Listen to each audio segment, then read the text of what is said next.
वंदे मातरम। आप देख रहे हैं चाणक्य न्यूज इंडिया। मैं हूं आन्या चौहान और देखते हैं आज की कुछ प्रमुख खबरें। छत्तीसगढ़ के कोरबा लोकसभा सीट पर इस बार कांटे की टक्कर देखने को मिली दीदी और भाभी के बीच, जिसमें भाभी ने दीदी को भारी मतों से हराया। कोरबा छत्तीसगढ़ की 5 वीआईपी सीटों में से एक सीट कोरबा लोकसभा सीट है।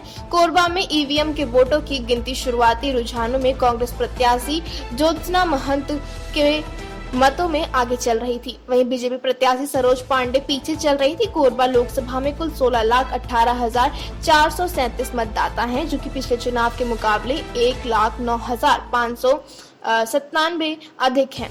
इस बार यहाँ 27 प्रत्याशी चुनाव मैदान में थे, लेकिन मुख्य मुकाबला बीजेपी और कांग्रेस के बीच में था। यहाँ दो बार कांग्रेस का सरकार बन चुका है और एक बार भाजपा। कोरबा लोकसभा सीट पर अब तक 3 बार आम चुनाव हो चुके हैं। पहली बार में कांग्रेस के दिग्गज नेता चरणदास महंत ने चुनाव जीता था। उन्होंने अपने निकटतम प्रतिद्वंदी बीजेपी प्रत्याशी करुणा शुक्ला को हराया था। साल 2014 के लोकसभा चुनाव में चरणदास महंत को बीजेपी के डॉक्टर बंसीलाल महतो ने हराया था। 2019 के चुनाव में चरणदास महंत ने अपनी धर्मपत्नी ज्योत्सना चरणदास महंत को चुनाव मैदान में उतारा। उन्होंने ज्योतिनंद दुबे को हराया था। लगभग जीत जी, किस तरह से इसको देख रही हैं आप? सबसे बड़ा फैक्टर क्या रहा जीत का?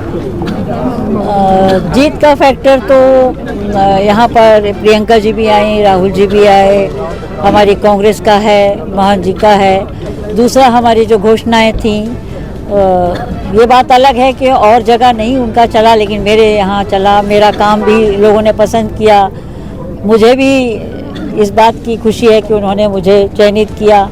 मोहन जी की भी इसमें अहम भूमिका है, और सबसे बड़ी भूमिका है हमारे कांग्रेस के कार्यकर्ता की, जो हमारे स्तंभ हैं।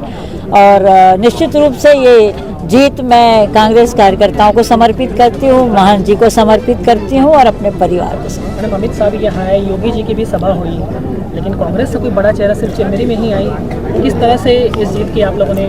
इससे साबित होता है कि हमारे कोरबा लोकसभा में आदिवासी क्षेत्र में हमारे कांग्रेस अभी जीवित है, और हमारे कांग्रेस के कार्यकर्ता इतने कर्मठ हैं और इतने बलवान हैं कि इतने बाहर के लोग आते हुए भी, राष्ट्रीय नेता आते हुए भी, बल्कि राष्ट्रीय नेता लड़ने भी आए तो भी उन्होंने हराया। ये हमारे कांग्रेस के कार्यकर्ता ही कर सकते हैं। व्यक्तिगत आपके आरोप लगाए गए,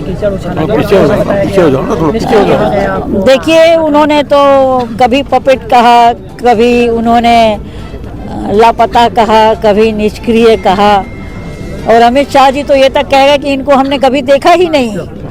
तो ये जवाब तो मैंने अभी दे ही दिया, और मेरी जनता ने दिया, मेरे कांग्रेस के हर कार्यकर्ता ने इसका जवाब दिया है। मुझे देने की जरूरत नहीं है।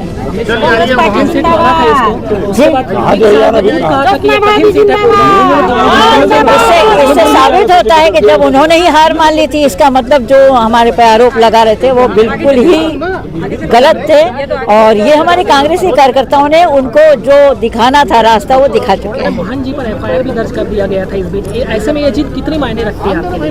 देखिए, किसी के एफआईआर करने से या ये हमारे भाव थे, जो उन्होंने जिस भाव से कहा वो उन्होंने कहा।